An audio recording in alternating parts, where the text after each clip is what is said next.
Hello, hey.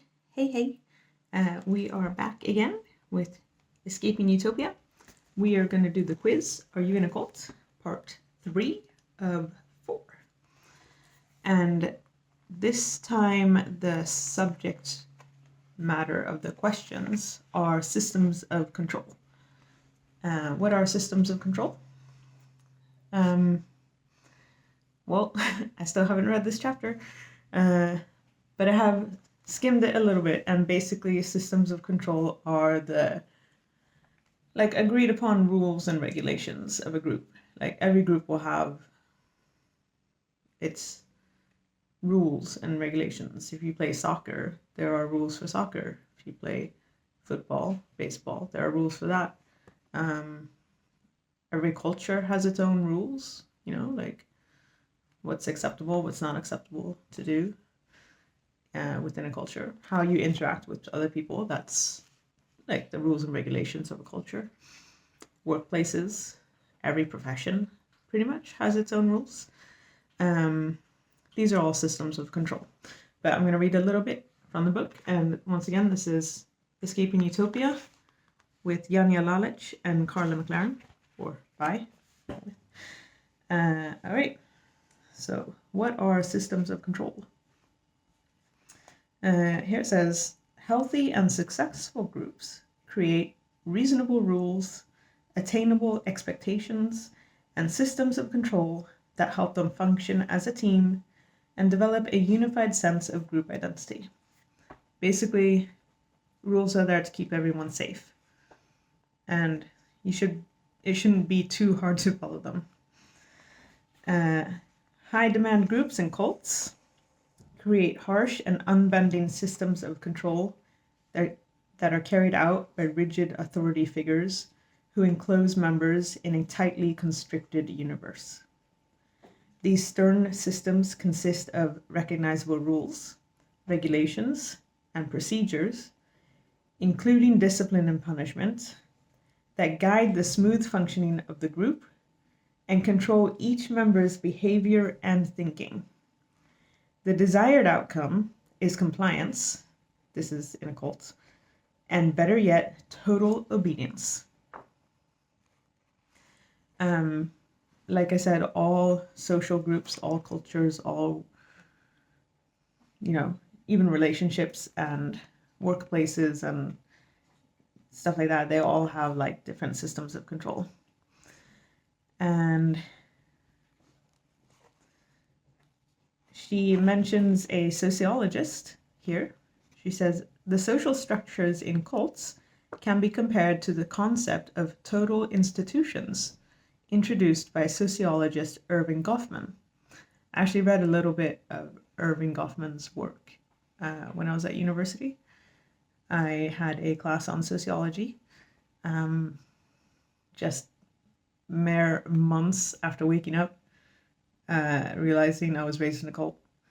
And taking a course in sociology, eye-opening, amazing. It's fascinating field. I definitely actually recommend everybody take some course or read up a little bit in sociology. It's human behavior. We're social animals, so it's human behavior. Anyways, so the similarity between cults or high demand groups and this concept of total institutions that was created by Irving Goffman include the removal of personal boundaries, stripping of a person's identity, interrogations, constraint, forced relationship with others, and control of time. And for cults, they have written, we would also add control of information. So those are systems of control. Oh yeah, one more bit. In the book, they have added that in a cult or a high demand group, when you're looking at systems of control, you can look at 4 different aspects of the system. The first being indoctrination, as in education and re-socialization. Re-socialization is basically when you move from one social context to another and you got to learn the how you behave in that new social context. The second aspect is family life, as in child rearing, parenting, healthcare, the atmosphere in the home. The third aspect is social and cultural life, as in your friends, your school, your workplace, relationships. And the fourth aspect being daily rules, as in behavior codes, work rules, discipline, dress codes, and so on. All right, so let's get to the quiz, because that's what we're here for. All right, so here's a quiz. Remember, this is part 3 of 4. If you check yes to one or more in any of these parts, you still have to check yes to one or more in all the parts before we can actually consider that you might be in a cult. All right, here we go. The rules and regulations come from above. Members have no say in the system. Basically, the people at the top make all the rules, and you don't have a choice. The system of control is undemocratic and does not allow for independent thought or action. Yeah. Members must be perfect in their obedience or face dire consequences. Rule breaking is treated as a direct attack on the group or its leader. Rule breaking has extreme consequences, such as public shaming, beatings, starvation, isolation, shunning, or excommunication. Public shaming or abuse of rule breakers is used as a scare tactic to keep other members in line. Members are encouraged to report rule breakers, including their own family members. Leaders or members in the inner circle can break rules without consequences. The system of control is connected to the working lives of cult members. Hard work and even abject slavery are intrinsic parts of the rules and regulations. The leader can change the rules and regulations and system at will or on a whim.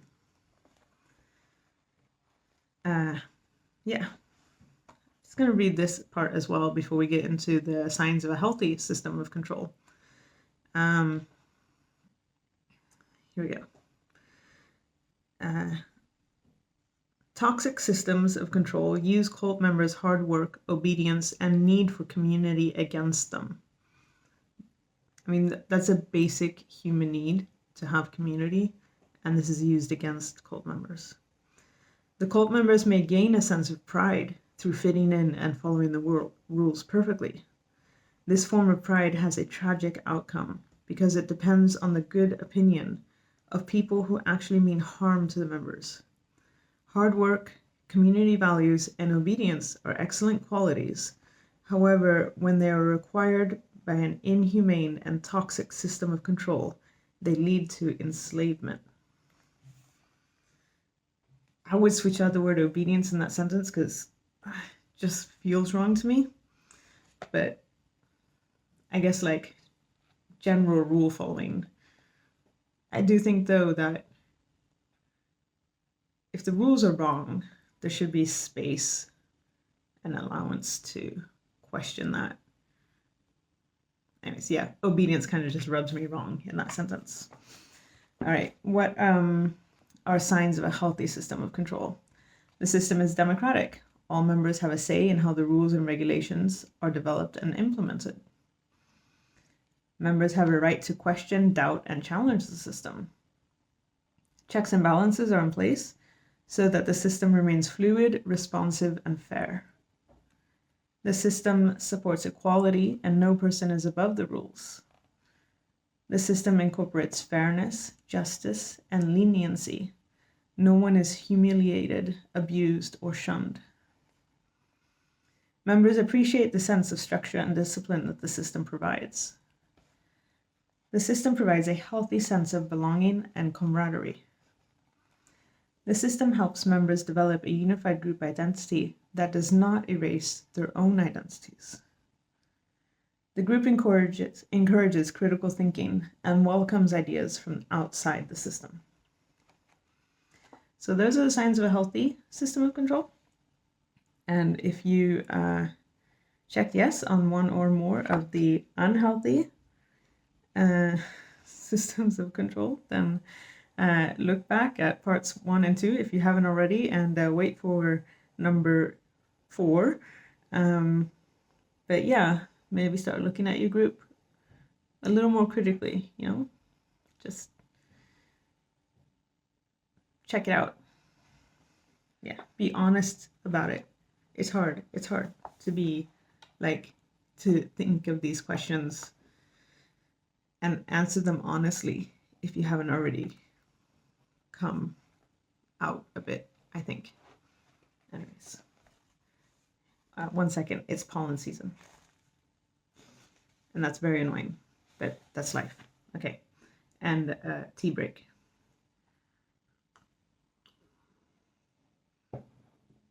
Okay, let's go to how, if a Scientologist was being honest, and I guess in particular a Sea Org member, because that's my Scientology experience, being in the Sea Org and the Cadet Org,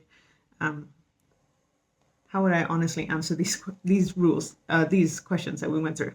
All right, are you ready? The rules and regulations come from above. Members have no say in the system. We didn't get to make up any rules, no rules. All the rules are already written down by Hubbard. Sometimes they are changed by Miscavige. Sometimes they're changed by whoever your closest senior is, but yeah, you have no say in the rules. There's no it is what it is, and you follow them, and that's it. System of control is undemocratic and does not allow for independent thought or action. Yeah, no, you can never question. You can't even question, why use newspaper to wash our windows? You don't get to question that. You don't get to question, why do we have to spend so much time every day writing by hand a daily battle plan? What am I going to do today? A daily to-do list. Every single day and every single week, you have to write your weekly to-do list, or battle plan, as they call it, because, yeah, very serious stuff. And spend, so much time writing reports on each other. That's a snitch culture in Scientology and the Sea Org. But for example, if I was given an order from a direct senior, I can't just go and do the order. I have to write a compliance report. So if I had an order, go clean this, I would have to write a compliance report. What was the order? Go clean this. What did I do? I went and cleaned it. Compliance report. Is this okay? Everything, so much wasted time doing stupid paper pushing stuff. Anyways, you can't suggest faster ways of doing things. You can't suggest any type of changes. Yeah, just not happening. Members must be perfect in their obedience or face dire consequences. Yeah, definitely. I would say definitely in the Sea organization, in the Cadet Org. Yeah, you have to follow the rules, all the rules, and if you break any rules, then you're have evil intentions towards mankind. You don't want mankind to succeed. You want mankind to dissolve into chaos and criminality because you broke a rule, like having perfumed shampoo has to be perfume free. And if you're using perfumed shampoo, you want mankind to descend into chaos because you broke a rule. And if you break one rule, then you're going to break more rules. And then Scientology just isn't going to work anymore because everybody's breaking the rules. So yeah, perfect obedience.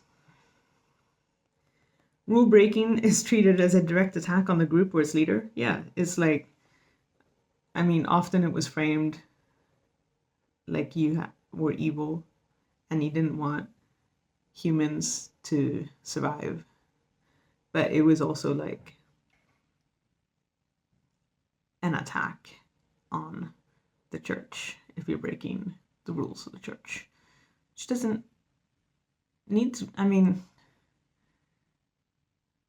like, let's take the, I have dirty windows, guys, because spring cleaning is coming up. So I keep looking at the window and I keep thinking of washing the windows with newspaper, which I haven't done in a few years now. It took me a while to let go of a lot of the ingrained behavior. But like, what if there was no old newspapers? What if all you had were paper towels? And you wash the windows with paper towels. And then you're off policy. And off policy is a huge offense. You can't be off policy. And if you're off policy on one policy, then again, it's the automatic sliding scale. Then next thing you know, you're embezzling funds or you're murdering people. I mean, it's insane. It's insane. Some rules, I get that every workplace has to have some rules. Every community has some rules. Every team has rules. Every culture has rules.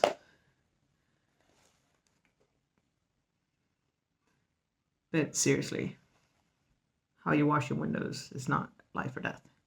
Come on. Okay. Rule breaking has extreme consequences, such as public shaming. I have been publicly shamed for rule breaking, for not having my statistics going upward. I mean, in the cadet org, when we had marching drills, and if I accidentally turned left when they said right face, sometimes they would pull you up to the front of the group and make you do left face, right face, about face in front of the whole group until you did it correctly. Yeah, that type of public shaming, not a good way to teach a young child left and right, by the way. I still get them mixed up because as soon as someone asks me which way's left or which way's right or which is your right hand or whatever, I automatically get stressed for it's such a tiny thing. But yeah, public shaming will do that to you. Yeah. Okay, such as public shaming, beatings. I was personally never beat, but there are many stories out there from other ex-Scientologists and other ex-CEO members that were beat. And LRH does have policy on, like, you know, in an upstat group, some guy offering heroin would have a black eye. That's it. I don't have the book. It's the ethics book, but it says that. Like, he doesn't say go beat people. He says this person would be beaten if the group was upset. So, starvation. I mean, we can discuss starvation. I wouldn't say I was ever starved, but there wasn't always enough food. In the cadet org, you got like one plate. The cadet org was the children's sea organization.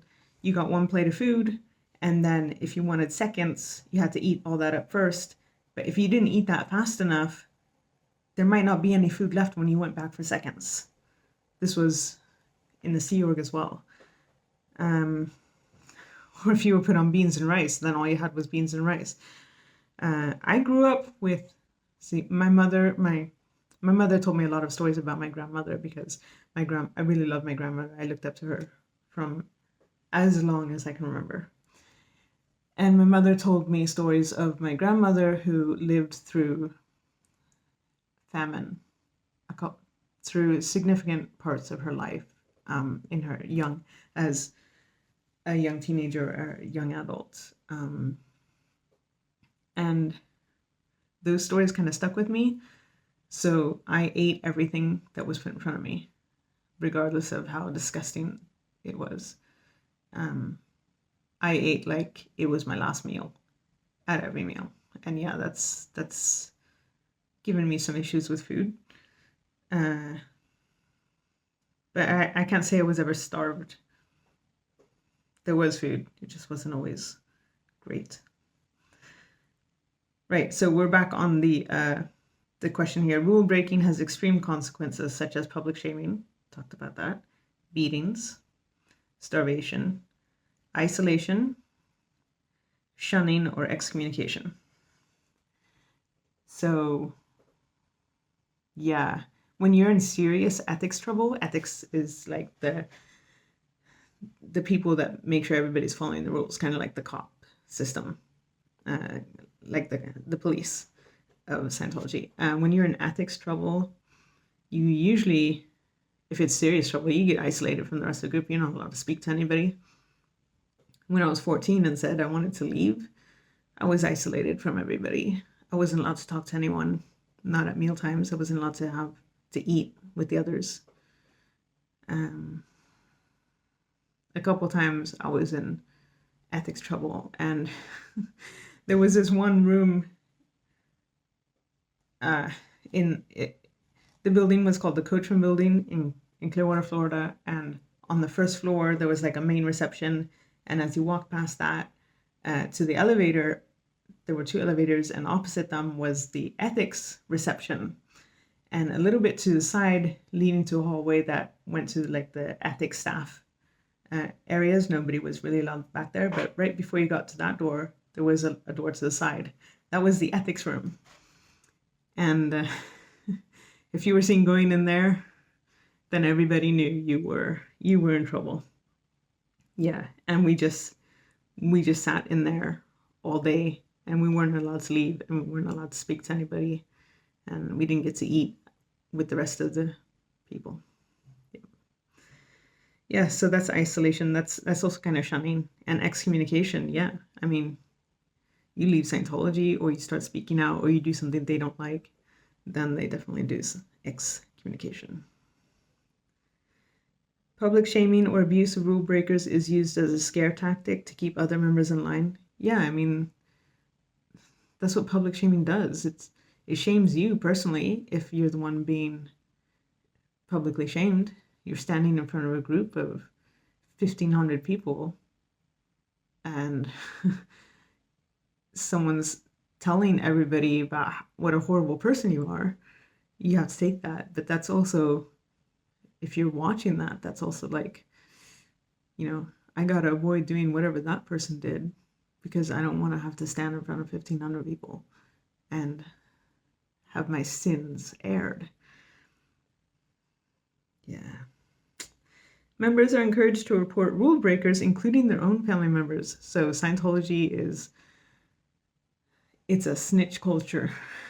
Yeah, so Scientologists believe that if you see something wrong and you don't report it, then you're just as liable and responsible as whoever it was that was doing the wrong thing. So they report everything. And there are lots of different types of reports that you can write on someone. I had a roommate once write a report on me for crying at night in my dorm. Yeah. She thought that was weird, that I was crying. And she didn't ask me what was going on. She didn't ask me how I was feeling. She just walked right past me, did her, brush her teeth, went to bed. And the next morning she got up and went to work, and she wrote a report on me that I was crying. Yeah. That was a things that shouldn't be report. Yeah. There are lots of different kinds of report.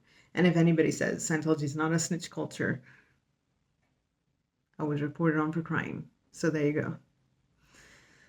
Leaders or members in the inner circle can break rules without consequences.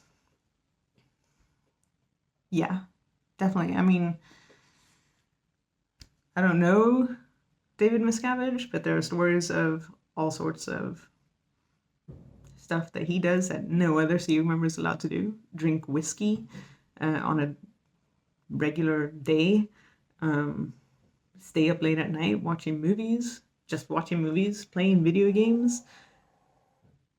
when I heard those stories, I was kind of shocked because when you're in the Sea Org, you think David Miscavige he's just doing work, 23/7, sleeping 1 hour a night maybe. He's got his nose to the grindstone, and that's all he does. But actually, all he does is yell at people and beat up on people, and he doesn't do any work himself, it would seem, based on the stories that have come out. As I said, I didn't work with David Miscavige or near him. I do know he was scary. I do know the feeling of fear that would spread through the organization when he was in the building. It was like you could feel it. The tension was thick when he was in the building. I learned how to detect that feeling really quickly, and I avoided him the entire time I was in the Sea Org. Even when I was in the captain's office, and you would think that he would visit the captain quite a bit, which I think he did. Like, I could feel that feeling of fear and stress permeating the air when he was like in the building or on the floor. Like, I would come out of the elevator and I would just, oh yeah, no, sorry, wrong floor, get back in and, go to another floor or leave the building as quick as I could. I have met him once, and I'll have to tell this story sometime. It's not a long story. It's like 5 seconds, but I'm saving it for some special video. I don't know. It's going to be funny. I think it's funny. But yeah, that feeling of fear and stress. Not fun. Not fun at all. But members, leaders or members of the inner circle can break rules without consequences. I do have firsthand knowledge of Debbie Cook breaking rules without consequences many, many, many times. She had a dog. Pets are not allowed in the Sea Org. There's a policy letter. Pets are not allowed in the Sea Org. She had a dog, which she did not care for at all. I had to care for that dog, and I had no idea what I was doing. And that dog was already traumatized and acting out and biting people by the time I started taking care of it. She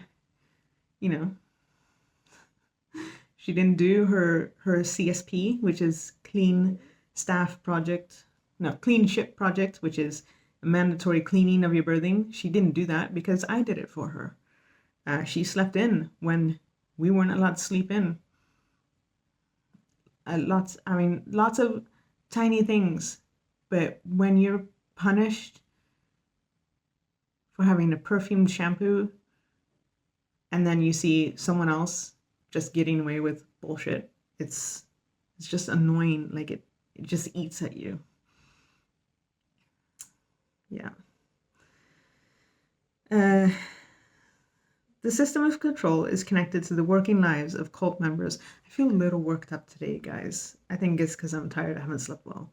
And yeah, I'm sorry if I'm coming across like intense or I don't know what the word for it is in English, but just, Okay, here we go. A little sip of tea. We're going to get into it. It's going to be good. All right.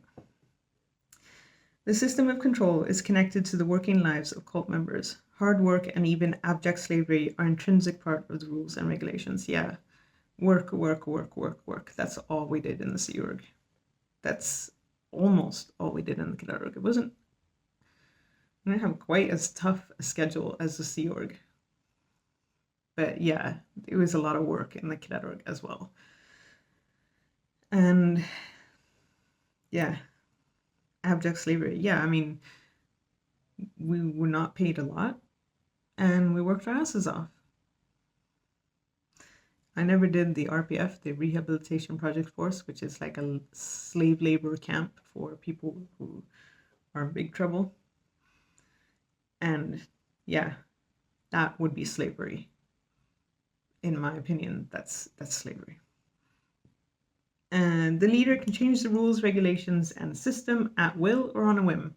And this, I think, you can see a lot in the stories of people that have worked near David Miscavige. He implemented the hole where he like locked people up, like a prison kind of thing. That's not anywhere in Scientology policy. He just invented that. He thought it was funny. Yeah. Rules and regulations of system. I mean, you could never really know if some executive would like one day be like, okay, nobody goes home tonight. We're just gonna be working all night. And like, you thought you at least got to go home at the end of the night. Nope, sorry. Yeah, or they could like cut your dinner time in half, or just decide, shit, I once got in trouble for wearing a too tight tank top and somebody looked at me and I got in trouble for that. I got busted from my position in the captain's office without any previous ethics action on the ethics gradients. So there are very specific steps that you're supposed to do. They're called ethics gradients. So if you mess up, then you do the first step is enforced. And that's usually like you have to confess to whatever it was you did. And then if you still mess up or you keep messing up after the first step, then you do the next step, which is harsher. And then after that, if you're still messing up again, like doing the same thing or still messing up, then anyways, there's a whole bunch of levels. You get to like number 10 on those or something. There's something called a court of ethics, which is kind of like a mini trial and judgment. Yeah. And then if you keep messing up after you've had that, then there's the committee of evidence, which is like a court-martial trial. Yeah, and you're supposed to get that before you get busted from a post. And I was busted from captain's office, and I was busted from my post after that without I never even had a court of ethics. So that's just all some executive going, no, we'll do this now. Yeah, it's messed up. All right, I'm gonna wrap it up here. Yeah, like I said, I'm feeling kind of worked up, and yeah, it's stressing me out. Yeah, just all right.